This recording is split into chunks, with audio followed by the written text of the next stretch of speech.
Puji Tuhan, haleluya, salam sejahtera di dalam kasih Tuhan kita, Yesus Kristus. Saudaraku, kita bersyukur kepada Allah kita yang selalu hebat, Allah yang selalu dahsyat, sebagaimana tertulis dalam firman Tuhan bahwa betapa dahsyat, betapa hebat kuasanya bagi orang yang percaya. Saudaraku, kita juga bukan sekedar Kristen, tetapi kita termasuk orang-orang yang percaya. Dan bagi orang-orang yang percaya, Allah itu hebat. Amin. Haleluya. Saudara, namun mungkin di antara kita ada yang merasa bahwa kok saya belum mengalami hal-hal seperti itu. Itu sebabnya renungan kali ini saya berikan judul, Ambil Milik Anda. Ambil milik Anda. Ambil apa yang menjadi milik Anda. Saudaraku, seseorang bisa tidak menikmati sesuatu yang menjadi miliknya kalau dia tidak mengambilnya, kalau dia tidak menggunakannya. Ya, itu sebabnya sebagai kata-kata pembuka saya sampaikan bahwa berkat dan janji yang Tuhan berikan bagi kita itu pasti. Tetapi semua itu tidak jatuh dari langit begitu saja. Kita harus menjangkaunya dan mengambilnya. Saya ulang, ya, berkat dan janji yang Tuhan berikan bagi kita itu pasti. Tetapi semua itu tidak jatuh dari langit begitu saja. Kita harus menjangkaunya dan mengambilnya. Haleluya. Kita mulai pembacaan kita dalam Ibrani 6 ayat 11-12. Ibrani 6, 11-12. Tetapi kami ingin supaya kamu masing-masing menunjukkan kesungguhan yang sama untuk menjadikan pengharapanmu suatu milik yang pasti sampai pada akhirnya. Kita ulang pelan-pelan. Tetapi kami ingin supaya kamu masing-masing menunjukkan apa? Kesungguhan yang sama untuk menjadikan pengharapanmu suatu milik yang pasti sampai pada akhirnya. Ayat ini menyimpan satu rahasia, pengharapan yang terwujud, doa yang dijawab. Dan kata penghubungnya adalah kesungguhan. Nanti kita akan pelajari lebih lanjut apa maksudnya kesungguhan ini. Sebab dalam ayat 11 ini seolah-olah, bahwa bukan seolah-olah ya saudaraku, kita diberikan petunjuk bahwa kesungguhan ini memegang satu peran yang krusial. Peran yang sangat penting. Apakah orang yang berharap, apakah orang yang berdoa akan mendapatkan itu pada akhirnya. Menjadi satu milik yang pasti. Ayat 12. Agar kamu jangan menjadi lamban, tetapi menjadi penurut-penurut mereka yang oleh iman dan kesabaran mendapat bagian dalam apa yang dijanjikan Allah. Ulang.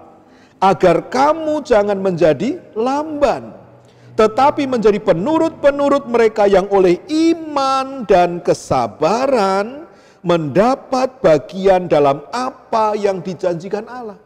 Kalau kita balik ayat ini dari belakang kita membaca, apa yang dijanjikan Allah itu bisa kita tidak dapatkan kalau kita nggak sabar dan kita tidak beriman.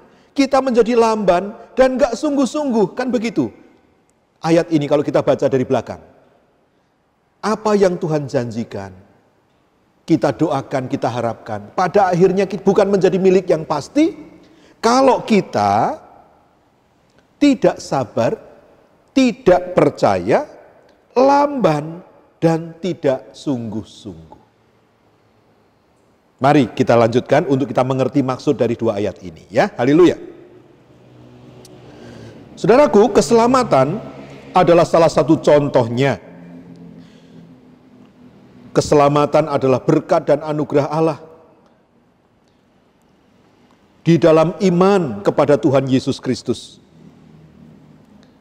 Tetapi keselamatan itu kita tidak terima begitu saja secara otomatis. Memang Tuhan menawarkan keselamatan itu kepada semua orang, ya. Kepada semua bangsa, semua suku, semua umur. Tetapi keselamatan hanya diperoleh, dinikmati, dialami oleh mereka yang mau merespon. merespon dengan cara-cara yang Tuhan tentukan. Jadi ada dua belah pihak yang bekerja sama. Allah yang memberi, Allah yang berjanji, manusia yang mengerti, manusia yang merespon. Di dalam hal ini manusia melakukan satu respon oleh iman, oleh kesabaran, dalam kesungguh-sungguhan. Baru janji Allah ini bisa diterima dan dinikmati. Saudara, kita tahu bahwa di dalam dunia bisnis, ya, para pengusaha yang sukses, apakah mereka hanya duduk-duduk di kantor, di ruang kerja mereka yang ber-AC, dan mereka bersandar di kursi sambil berkata bahwa, tahukah Anda bahwa saya ini seorang pengusaha loh, dan saya mengerti tuh kiat-kiat sukses dalam menjalankan bisnis. Saya juga orang yang beriman loh, dan saya percaya bahwa Tuhan pasti memberkati usaha saya ini. Dan sepanjang hari dari pagi sampai sore, Senin sampai Jumat, itu saja yang dia lakukan. Apakah kemudian dia sukses? Apakah kemudian datang kepada dia kontrak-kontrak yang bernilai besar, order-order yang banyak dari pelanggan atau dari klien-klien? Tentu tidak. Setelah dia menyadari bahwa dia adalah seorang pengusaha, dia mengerti kiat-kiat sukses dalam membangun usaha atau bisnis, dan dia adalah anak Tuhan, dia percaya berkat Tuhan atas dia, maka selanjutnya dia harus keluar, dia harus berbuat sesuatu, dan kemudian dia mendapatkan apa yang dia harapkan. Itulah iman, disertai dengan kesungguh-sungguhan, disertai dengan kesabaran. Jadi ada iman, ada tidak lamban, ada kesabaran, ada kesungguh-sungguhan, maka apa yang diharapkan itu menjadi milik yang pasti. Sampai di sini kita mulai mengerti bahwa ketika ada anak Tuhan yang takut akan Tuhan, hidup kudus, anak Tuhan yang percaya akan janji Tuhan, kok tidak menikmati janji-janji Tuhan secara maksimal, maka kemungkinan besar berdasarkan terang firman Tuhan ini bahwa dia belum melakukan bagiannya. Dia belum melakukan apa yang seharusnya dia lakukan. Berdoa sudah, percaya sudah, beriman dan mengucap syukur sudah. Tetapi harus ada sesuatu action yang dia harus lakukan. Ya, saudaraku, mari kita lanjutkan dulu. Jadi kalau ditanya kepada setiap kita ya, apakah Anda ingin sukses? Tentu kita menjawab, ya, siapa sih yang nggak pengen sukses? Lagi pula, apakah kita pernah orang yang ketika disuruh mengisi kolom cita-cita, kemudian dia menulis ingin menjadi orang yang paling gagal di dunia? Nggak ada. Selama dia masih sehat pikirannya, kalau ditanya apakah Anda ingin sukses, jawabannya tentu saya ingin sukses. Ya, jadi semua orang yang ditanya apakah Anda ingin sukses, jawabannya ya. Kalau semua orang menjawab begitu, kenapa ada yang sukses, ada yang tidak? Jangan-jangan pertanyaan itulah yang pertanyaan yang salah. Jadi pertanyaan yang lebih tepat adalah bukan apakah Anda ingin sukses, tetapi berdasarkan firman Tuhan tadi, apakah Anda mau menjemput kesuksesan Anda bersama-sama Tuhan? Tuhan menjanjikan tanah Kanaan kepada bangsa Israel. Di mana? Waktu mereka masih di Mesir. Apakah mereka percaya? Apakah mereka yakin? Dan seterusnya, katakanlah mereka mau dan mereka yakin. Tetapi selama mereka tidak melangkahkan kaki mereka menuju ke Kanaan, selamanya mereka di Mesir. Diperbudak oleh orang Mesir. Hidup menderita dan sengsara. Adakah orang Kristen yang seperti itu? Ada. Itu sebabnya ayat tadi diberikan. Bahwa kita anak Tuhan, mewarisi janji Tuhan, tetapi hidup diperbudak oleh banyak persoalan. Tidak mengalami sesuatu pembebasan yang seharusnya dialami oleh anak-anak Tuhan yang memiliki janji-janji yang dahsyat itu. Mengapa? Sebab dia belum action untuk mengambil apa yang harusnya menjadi miliknya. Mengambil apa yang seharusnya menjadi miliknya di dalam Tuhan. Haleluya, haleluya, haleluya. Saudaraku, jadi pertanyaannya bukan apakah Anda ingin sukses, tapi maukah Anda menjemput kesuksesan Anda bersama Tuhan? Sebab kita tahu Tuhan menjanjikan masa depan penuh pengharapan. Yeremia 29 ayat 11. Dan Tuhan berkata di dalam kitab Roma bahwa Tuhan turut bekerja. Di dalam perjanjian lama dikatakan bahwa Tuhan menanti-nantikan saatnya untuk memberkati kita. Jadi betapa antusiasnya Tuhan untuk mengajak kita melangkah, action, do something untuk meraih kesuksesan yang Tuhan sediakan bagi kita. Saudaraku, ketika engkau dan saya meraih berkat-berkat itu, bukan hanya kita bersuka cita, tapi nama Tuhan dipermuliakan. Dan kesaksian kita menjadi menarik bagi orang-orang yang belum kenal Tuhan. Sebab memang jelas ada perbedaan antara anak-anak Tuhan dan mereka yang bukan anak Tuhan. Pemilik janji-janji Tuhan dan mereka yang tidak memiliki janji-janji Tuhan. Jelas ada bedanya. Ya, haleluya, haleluya, haleluya.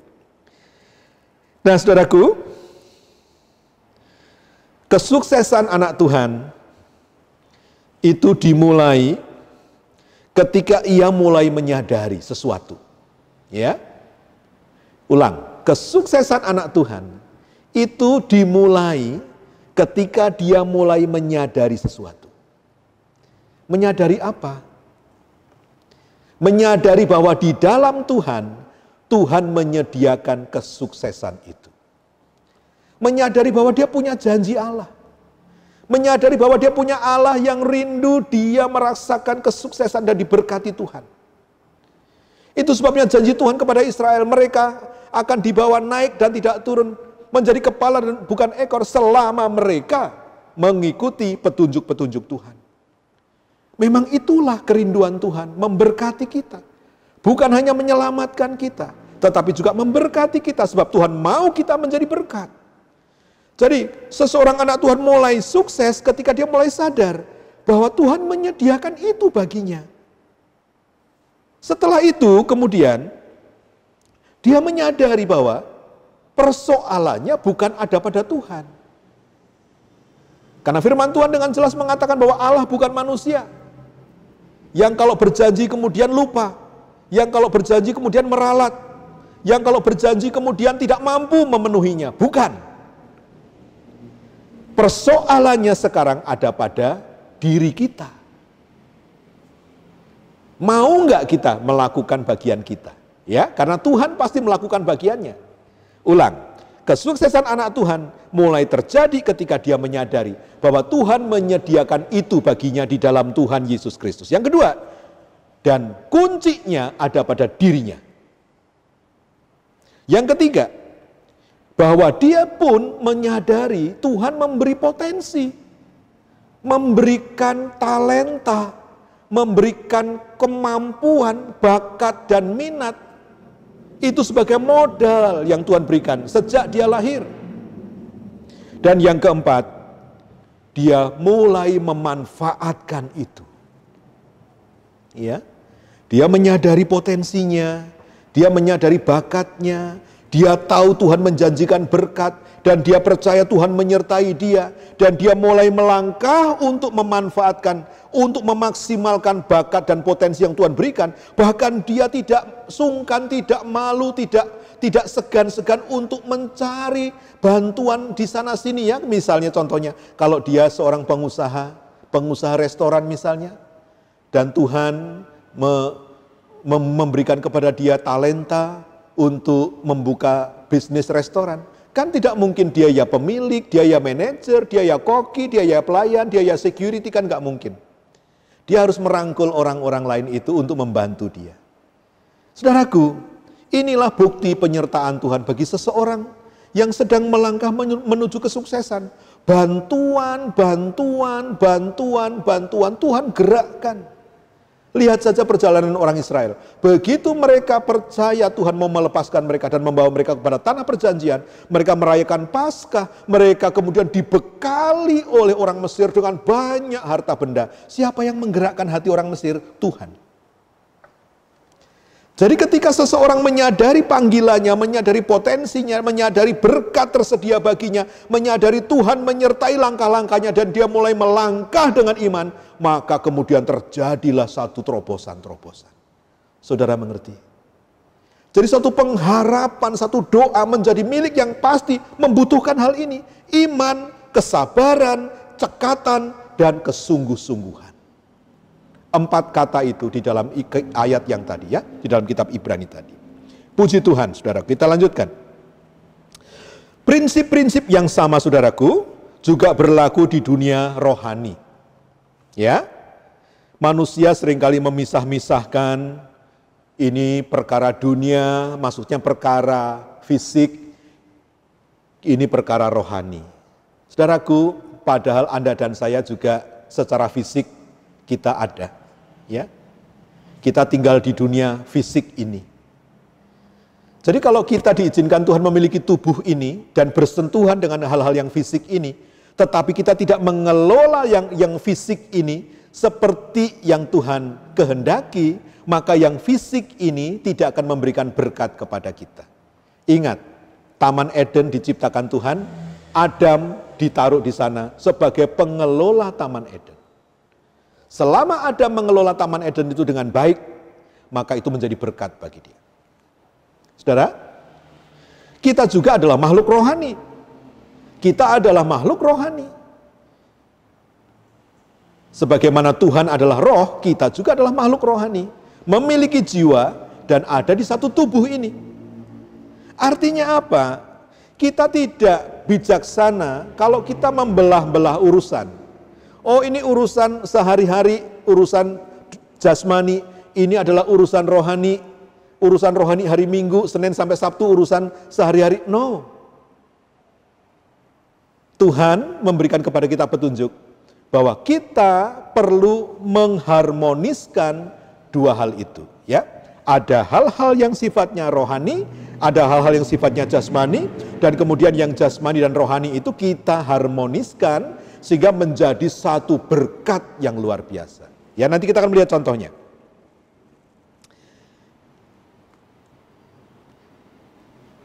Kita lihat satu tokoh Abram di dalam perjanjian lama. Ya, Abram. Dalam Kejadian pasal 13 ayat yang kedua, di dalam Kejadian pasal 13 ayat yang kedua, di sana dikatakan bahwa, kita baca sama-sama saudaraku ya. 2, 3. Adapun Abram sangat kaya, banyak ternak, perak, dan emasnya. Renungkan sebentar ayat ini. Adapun Abram sangat kaya. Ini adalah ukuran sukses. Dan yang menyampaikan ini adalah firman Tuhan. Jadi di hadapan Tuhan, kekayaan, keberhasilan Abram ini, Tuhan akui. Bukan seperti jemaat yang ada di dalam kitab Wahyu. Tuhan bilang, kamu mengatakan dirimu kaya, padahal sebenarnya dirimu melarat. Nah, ini kan beda ukuran. Jemaat itu mengatakan bahwa mereka kaya, tetapi Tuhan bilang, kamu miskin. Bahkan melarat. Nah, Abram tidak begitu. Firman Tuhan mengatakan bahwa Abram sangat kaya. Jadi ini adalah suatu kesuksesan yang berkenan di hadapan Tuhan.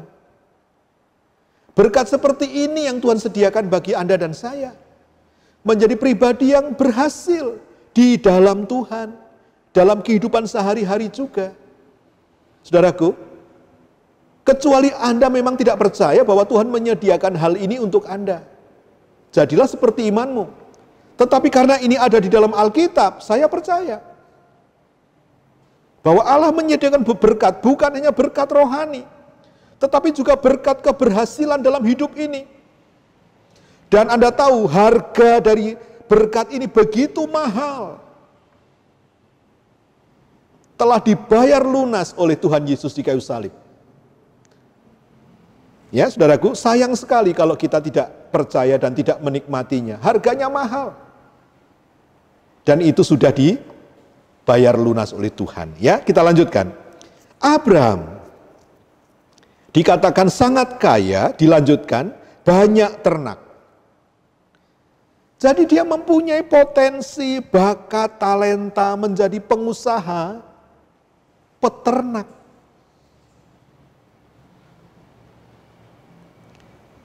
Dan oleh karena dia sukses dalam urusan beternak ini, kemudian dia memiliki perak, dia memiliki emas yang banyak. Luar biasa, saudaraku. Nama Tuhan dipermuliakan dalam kehidupan Abraham. Ya. Nah, lain lagi dengan Ishak. Kalau kita membaca dalam Kejadian pasal 26 ayat 12 dan 13, Kejadian 26 ayat 12 dan 13, di sana dikatakan, maka menaburlah Ishak di tanah itu, dan dalam tahun itu juga ia mendapat hasil 100 kali lipat, sebab ia diberkati Tuhan. Dan orang itu menjadi kaya, bahkan kian lama kian kaya, sehingga ia menjadi sangat kaya. Saudaraku, bapaknya peternak. Ishak menabur, berarti dia petani. Kenapa dua orang ini dalam ukuran manusia dan di pemandangan Tuhan sukses? Diukur dari harta benda mereka sangat kaya.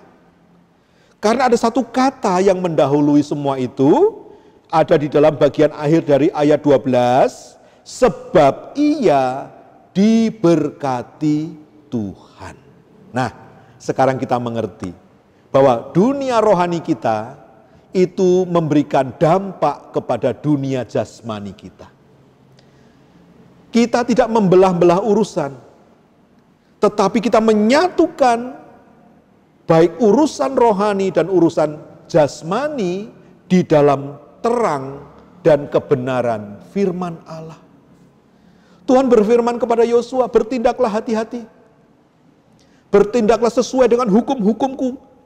Renungkan itu, agar engkau teliti dan mengerti.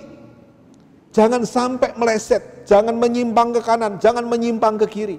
Ini bicara kehidupan rohani yang disiplin. Lalu Tuhan janji, kemanapun kau pergi, apapun urusanmu, engkau akan beruntung dan berhasil. Lihat. Rahasia keberhasilan anak Tuhan ada di dalam kerohaniannya.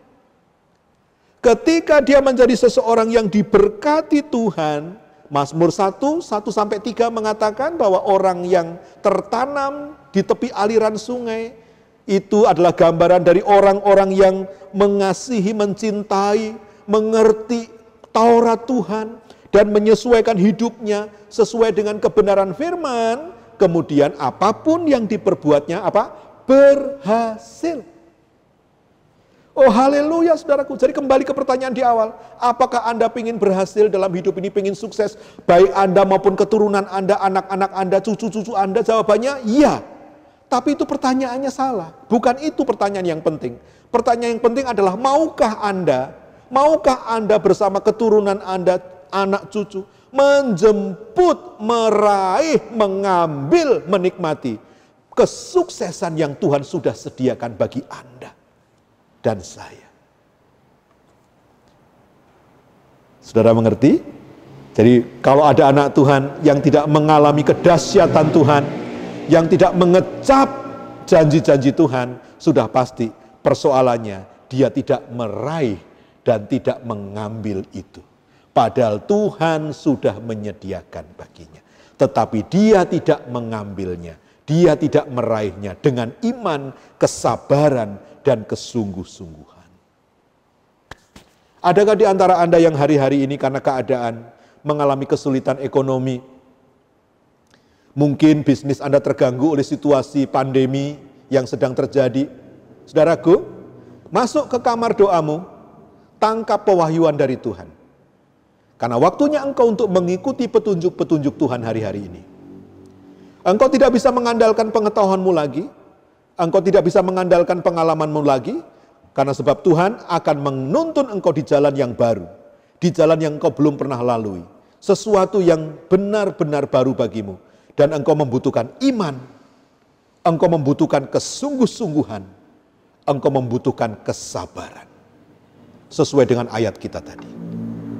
Dan ketika engkau mau melangkah bersama Tuhan, maka engkau meninggalkan kesuksesan yang lama, engkau menjemput kesuksesan yang baru. Amin, saudaraku. Ya, itulah bagian kita di dalam Tuhan. Ya, haleluya. Lanjutkan lagi. Di dalam Alkitab, saudaraku, apapun terjemahan Alkitab Anda, apakah bahasa Indonesia, bahasa Inggris, bahasa Jawa, bahasa Sunda, apapun. Di dalam Alkitab itu, para ahli Alkitab mengatakan ada sekitar 32.000 janji Tuhan. Wow, banyak sekali ya. 32.000 janji-janji Tuhan. Pertanyaannya adalah, untuk siapa janji-janji yang banyak itu? Apakah untuk Tuhan? Atau untuk para malaikat? Jawabannya tidak. Baik Tuhan dan para malaikat tidak membutuhkan janji-janji ini. Saudaraku, berarti janji-janji yang banyak itu adalah bagi manusia.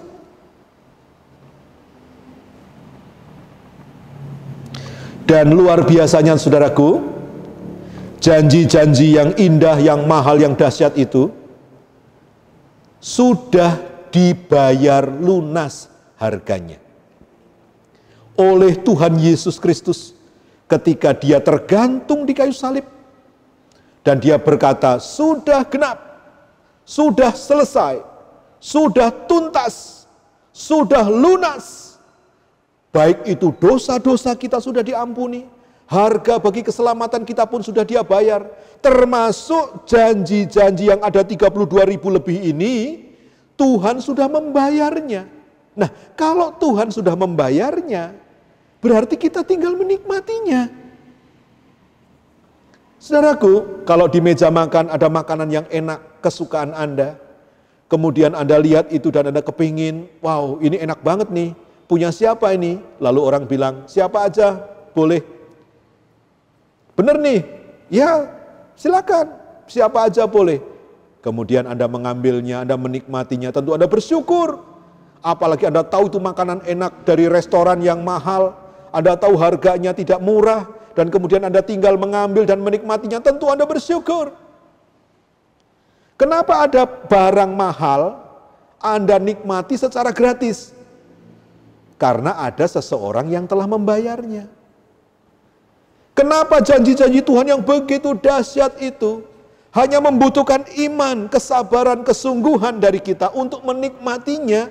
Karena ada pribadi yang telah membayar harganya, yaitu Tuhan Yesus Kristus Allah kita. Saudaraku, nah kalau hal itu sudah dibayar lunas dan kita tinggal menikmatinya, lalu kita tidak meraihnya, kita tidak mengambilnya dan tidak menikmatinya, kira-kira salah siapa, saudaraku? Salah kita. Kalau kita kekurangan damai sejahtera, padahal Tuhan sudah bilang, damai sejahteraku, ku berikan kepadamu. Salah siapa, saudara? Salah kita.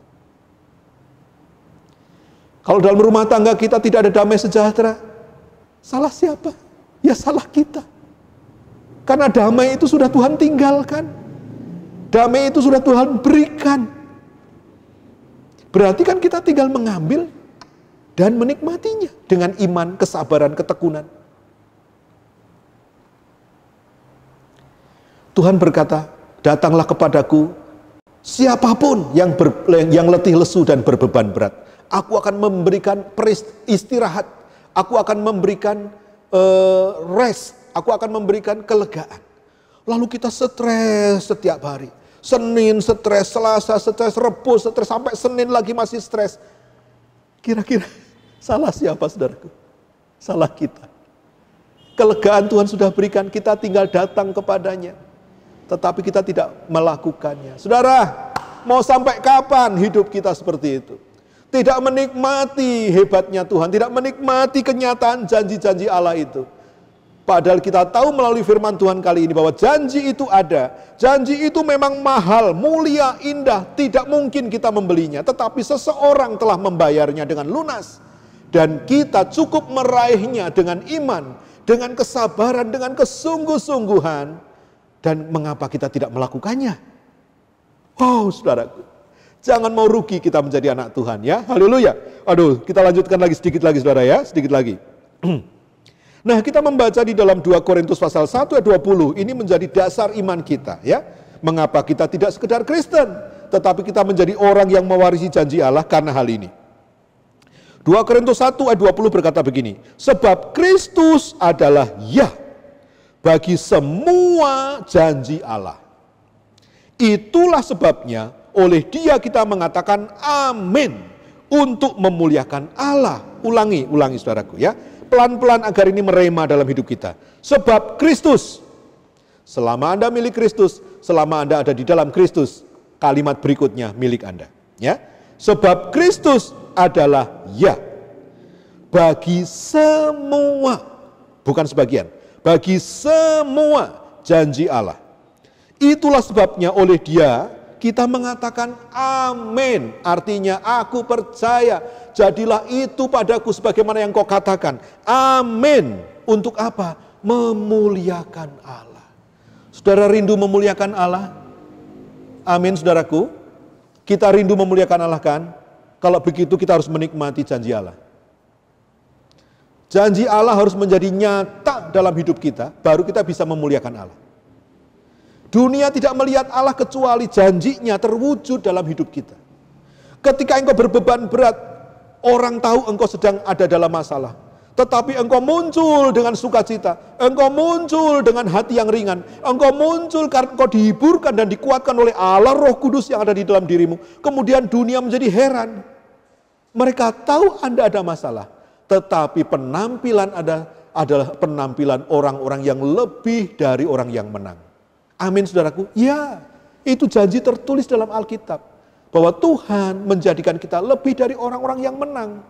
Pertempuran memang ada, masalah memang ada. Tapi kemenangan itu pasti bagi Anda dan saya. Haleluya, haleluya, haleluya. Dalam Kristus, janji Allah, ya dan amin. Haleluya. Nama Tuhan dipermuliakan. Ya saudaraku. Nah, apakah semua orang Kristen akan mengalami hal ini? Ulang, apakah semua orang Kristen akan mengalami hal ini? Kembali saudaraku, bukan Kristen itu yang menentukan. Tetapi apakah kita percaya atau tidak. Karena ada orang Kristen yang gak percaya. Sedangkan firman Tuhan mengatakan, betapa hebat kuasanya bagi kita yang percaya.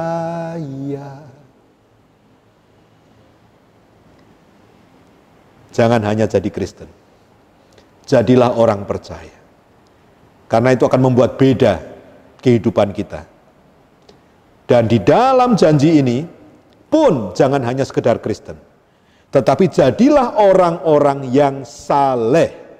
Oleh karena berkat janji-janji Allah itu dinikmati di dalam kesalehan. Ulang, berkat itu janji-janji Allah ya dan amin itu dinikmati di dalam Kristus. Terjemahan sehari-hari, janji-janji Allah itu ya dan amin selama kita hidup dalam kesalehan. Baca ayatnya. 2 Petrus 1 ayat 3. 2 Petrus 1 ayat yang ketiga. Kita baca sama-sama ya saudara. 2, 3. Karena kuasa ilahinya telah menganugerahkan kepada kita segala sesuatu yang berguna untuk hidup yang saleh. Haleluya, haleluya. Apa sih hidup saleh itu?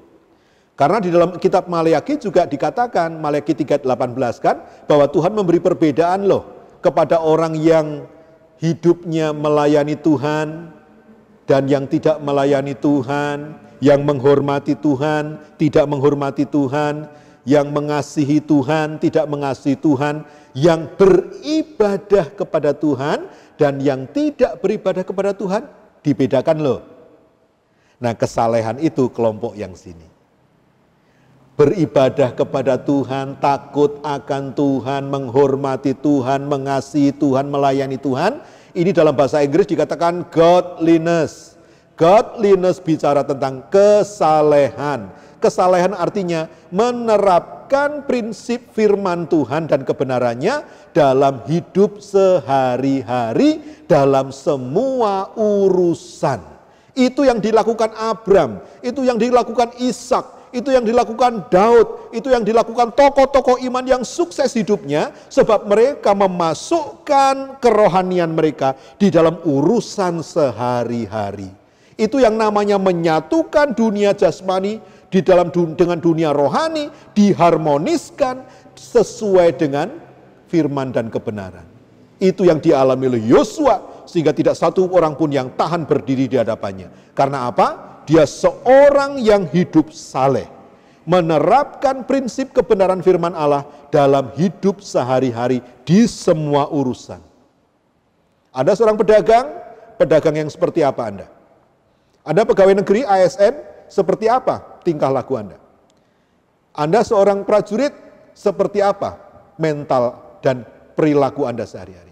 Kalau Anda adalah orang rohani, yang ditempatkan Tuhan sebagai pedagang, ditempatkan Tuhan sebagai pegawai negeri, ditempatkan Tuhan sebagai anggota militer, maka Anda adalah utusan-utusan Tuhan di marketplace, dan Anda boleh untuk menikmati janji ini, bahwa kesalehan Anda itu akan menjadi bungkus bagi berkat-berkat yang Tuhan janjikan dalam kehidupan kita. Haleluya. Saudara, kita lanjutkan ya.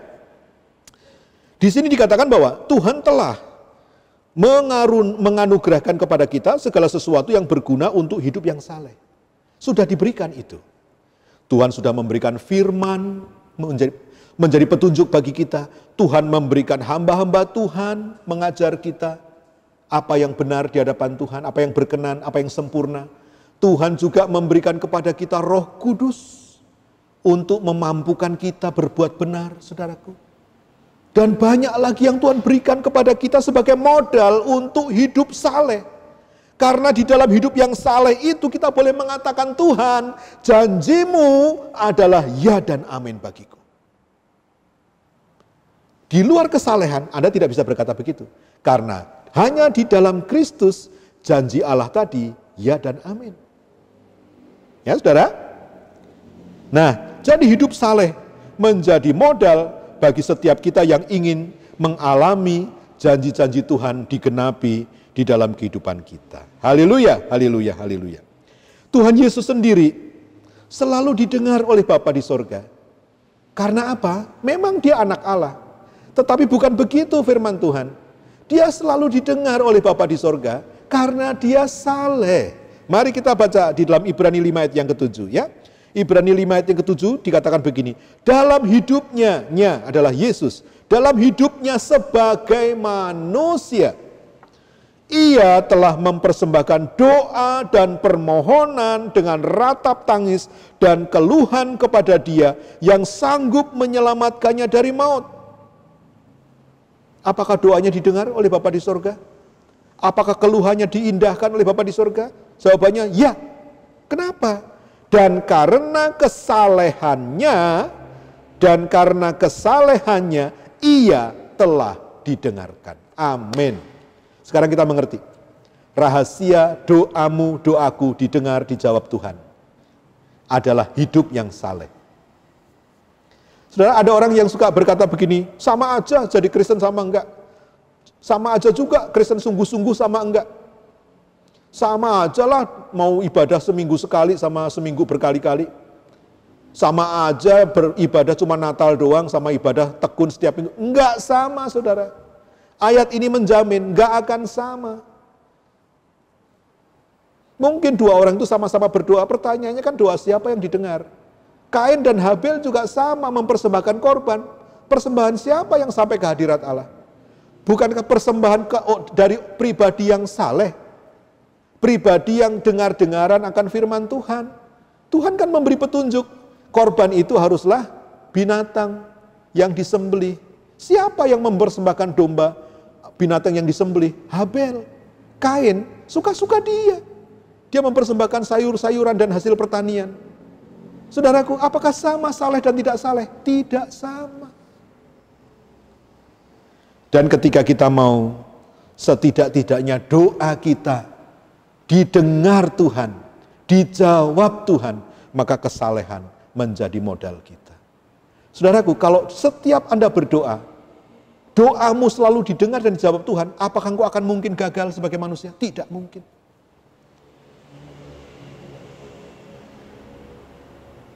Daniel dilempar ke gua singa, singanya lapar, tidak diberi makan sekian hari. Teori di atas kertas. Mestinya sebelum kakinya menginjak tanah, dia sudah diterkam oleh singa-singa itu. Kenyataannya, dia dibedakan karena kesalehannya. Saudara, jika Allah selalu mendengar doamu, permohonanmu, bahkan keluhmu, tangismu, maka Anda pasti memiliki jaminan untuk hidup saat ini dan hidup di masa depan dan hidup yang akan datang. Sebab engkau pribadi yang melekat di hati Tuhan. Kesalehanmu membawamu masuk ke hadiratnya. Kesalehanmu membawamu ada di hatinya. Kesalehanmu membuat engkau menjadi biji matanya. Kesalehanmu membuat rambutmu terhitung oleh Allah. Dan satu pun tidak akan jatuh kecuali Allah izinkan. Kesalehanmu adalah sesuatu yang membedakan nasibmu. Haleluya. Ayat yang terakhir saudaraku, beberapa ayat terakhir ya. Kalau kita melihat Ibrani 11 ayat yang pertama saja dengan cepat, iman adalah dasar dari segala sesuatu yang kita harapkan dan bukti dari segala sesuatu yang tidak kita lihat. Saudara, apa yang kita harapkan dan apa yang tidak kita lihat itu sebenarnya sudah ada. Tetapi iman kita meraihnya. Ya, ulang, iman adalah dasar dari segala sesuatu yang kita harapkan dan bukti dari segala sesuatu yang tidak kita lihat. Apa yang Anda harapkan hari-hari ini dan itu belum kelihatan, biarkan imanmu meraihnya. Biarlah imanmu itu mengambilnya. Biarlah imanmu itu menjangkaunya dan mengambilnya bagimu sehingga itu menjadi milik yang pasti. Doamu dijawab, engkau bersukacita, nama Tuhan dipermuliakan. Haleluya, haleluya, haleluya. Saudara, pada akhir dari khotbah ini, kesimpulan adalah bahwa kita menyadari bagi kita milik Kristus. Allah menyediakan, Allah memberi. Ya. Tetapi kita harus mengambilnya. Seperti pepatah berkata, Allah memberi setiap burung makanannya, tetapi dia tidak melemparkan itu ke sarangnya. Ulang, Allah memberi setiap burung makanannya, tetapi dia tidak melemparkan itu ke sarangnya. Burung itu harus keluar dari sarang setiap pagi. Bukan mencari berkat, tetapi menjemput berkat yang Bapa di sorga sudah sediakan bagi mereka. Mungkin itu hari yang tidak baik bagi burung-burung karena hujan, karena angin, mungkin karena dingin, atau bahkan karena panas. Tetapi selama dia mau melangkah, ya kalau pakai bahasa kita, dengan iman keluar dari sarangnya, maka dia pasti makan hari itu. Karena ada Bapa di sorga yang memelihara ciptaannya, memelihara burung-burung pipit, mendandani bunga-bunga bakung. Saudaraku, terlebih kita anak-anaknya. Jadi kita mengimani itu, bahwa bagian Tuhan adalah memberi, menyediakan. Tetapi bagian kita adalah mengimani itu. Dan oleh iman itu kita mengambilnya dan menikmatinya. Bagi kita, bagi keluarga kita. Haleluya, haleluya, haleluya. Ya. Firman Tuhan berkata, ambillah. Tuhan sedang menurunkan tangannya dari sorga dengan berkata, anakku, inilah yang kamu butuhkan untuk memiliki kebahagiaan, untuk memiliki kehidupan yang saleh, untuk menikmati janji-janjiku dikenapi dalam hidupmu, agar hidupmu penuh dengan sukacita dan menjadi kesaksian yang memuliakan namaku. Ini ulurkan tanganmu, ambillah. Dan kemudian kewajiban kita adalah mengimani itu dan mengulurkan tangan iman kita untuk meraih apa yang Tuhan berikan kepada kita. Ya, saudaraku, ketika kita berjalan dan hidup oleh iman, kita tidak akan pernah berkata, oh, saya tidak tahu apa yang akan terjadi besok. Saya tidak tahu apakah hidup saya akan sukses atau tidak. Saya tidak tahu apakah anak-anak saya akan sukses atau tidak. No, itu bukan bahasa orang-orang milik Kristus, ya. Itu bukan bahasa orang-orang yang tahu meraih bagiannya, meraih miliknya di dalam Tuhan. Ketika Anda tahu bahwa Anda memiliki janji-janji Allah dan kewajiban Anda adalah dengan iman Anda meraih dan mengambil janji itu, maka Anda mengatakan, bagiku ada janji-janji Allah.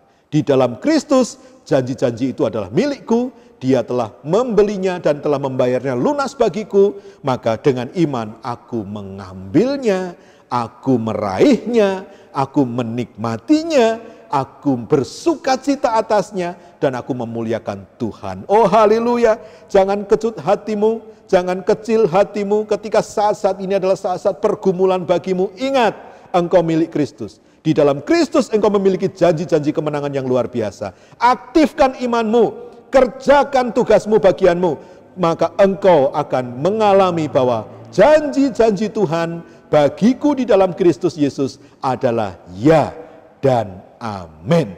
Selamat menjemput kesuksesan saudaraku, selamat meraih bagianmu di dalam Tuhan, hak-hakmu, janji-janji Allah itu bagimu, dan selamat menikmati itu bagi kemuliaan nama Tuhan. Tuhan memberkati kita semua. Amin. Haleluya. Haleluya. Haleluya. Mari saudaraku, kita akan berdoa sesuai dengan kebenaran firman yang kita telah terima. Bapa di sorga, Allah yang selalu ajaib bagi orang-orang yang percaya. Bagi kami milik-Mu Tuhan, bagi kami yang ada di dalam Kristus Yesus, maka janji-janji-Mu itu adalah ya dan amin. Kalau selama ini Tuhan kami tidak mengerti, dan kami tidak menikmati sepenuhnya apa yang menjadi bagian kami di dalam Engkau sebagai anak-anak ketebusan-Mu, ampuni kami Tuhan. Tetapi terima kasih untuk firman-Mu yang memberikan kepada kami pengertian bahwa di dalam Engkau Tuhan ada begitu banyak janji-janji yang luar biasa, yang itu menjadi milik yang pasti bagi kami, kalau kami mengaktifkan iman kami, kalau kami menunjukkan kesungguh-sungguhan kami dalam hidup yang saleh, kalau kami tidak menjadi lamban dalam merespon suara-Mu, merespon dorongan Roh Kudus-Mu, karena Engkau Tuhan mengajak kami melangkah dengan iman, untuk menjemput keberhasilan, menjemput doa-doa kami, menjemput apa yang kami rindukan, menjemput apa yang kami harapkan. Tuhan, Engkau berjanji bahwa orang yang berharap kepadamu tidak akan dipermalukan.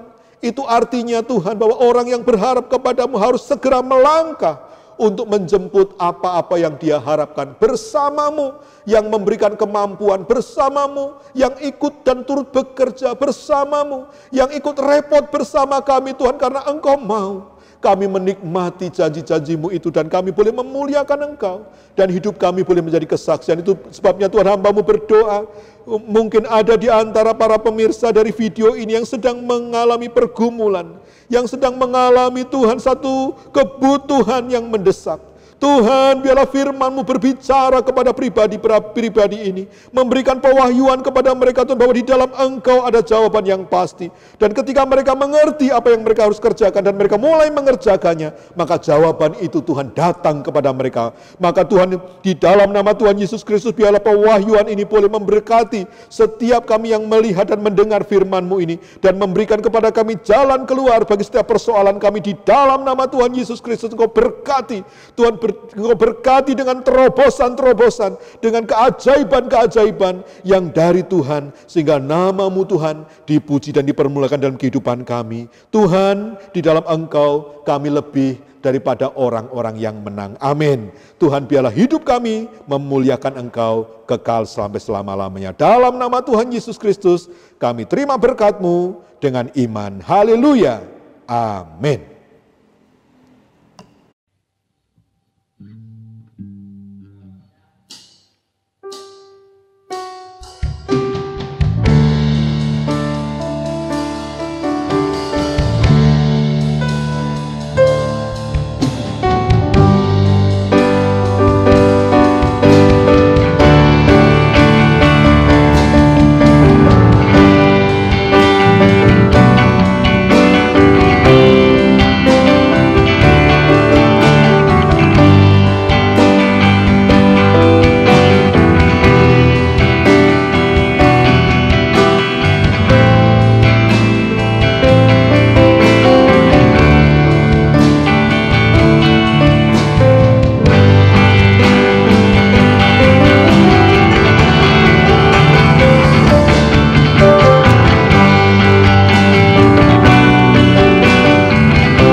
Kiranya berkat daripada Allah Bapa di sorga, cinta kasih daripada Yesus Kristus tetap menyertai kita sekalian mulai saat ini sampai selama-lamanya. Haleluya. Amin.